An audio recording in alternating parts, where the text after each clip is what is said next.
Merci, Monsieur le Président. Donc, fin janvier, 1200 médecins menacés de démissionner, Madame la Ministre. Cette semaine, ça continue à Rennes, à Marseille, à Paris, à Caen, j'en passe. Plus de 300 praticiens hospitaliers ont quitté leurs fonctions administratives et d'encadrement. Ils rejoignent ainsi les milliers de personnels hospitaliers qui défilaient dans les rues à la mi-novembre. Que réclament-ils? Un budget hospitalier qui suive l'évolution naturelle des dépenses de santé, des réouvertures de lits et l'embauche de personnel. Quand allez-vous les entendre? Les infirmiers en bloc opératoire, les infirmiers anesthésistes, les manipulateurs radio menacés par le projet de loi de retraite qui ne reconnaîtra plus leur pénibilité, les brancardiers, les agents de sécurité incendie, toujours pas de reconnaissance, les laborantins, les soignants, les médecins, les agents des services techniques, tous les personnels hospitaliers, tous en ont assez. La psychiatrie, n'en parlons pas. Qu'avez-vous fait? Qu'avez-vous fait pour les grévistes de la faim du Rouvray, les perchés du Havre, les campeurs devant l'hôpital de Toulouse? Quand allez-vous les entendre?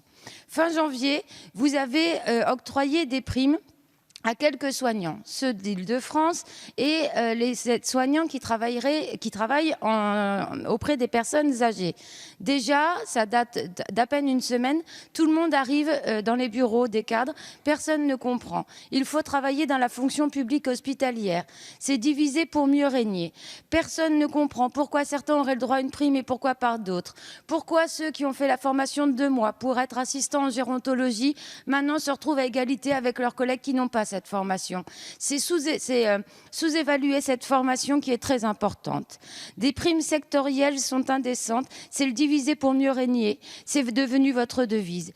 Si les mesurettes avaient un effet, nous n'en serions pas à 11 mois de grève, Madame la Ministre, 11 mois. Et effectivement, un pansement marqué en grève, ça choque moins dans les médias que quand on peut être dans la rue tous les jours. Les promesses étaient tenues, la situation ne serait pas explosive.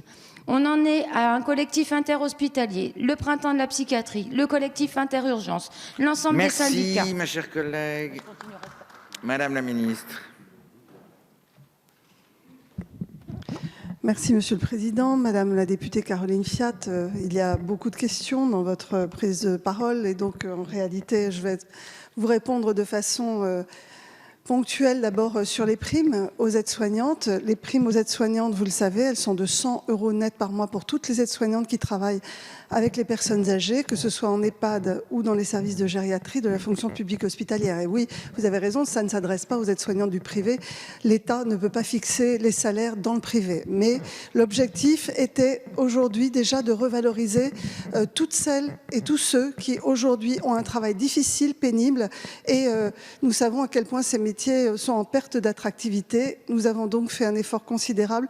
Ça concerne aujourd'hui 200 000 aides-soignantes de la fonction publique hospitalière qui, depuis le 1er janvier, même si certaines ne l'ont pas encore vu sur leur feuille de paye, mais ce sera rattrapé au mois de février si les services n'ont pas encore réussi à l'inscrire sur la feuille de paye de janvier. Donc toutes les aides-soignantes en EHPAD, lorsqu'elles ont fait cette formation en gérontologie, auront accès à une prime de 100 € net par mois. C'est 200 000 personnes au mois de janvier. C'est effectif parce que nous avons choisi de revaloriser les métiers les plus difficiles et les moins attractifs. L'urgence aujourd'hui, c'est redonner espoir à l'hôpital en général et surtout aux professions qui sont les plus en difficulté dans cet hôpital public dont nous payons aujourd'hui un désinvestissement massif depuis plus de 10 ans.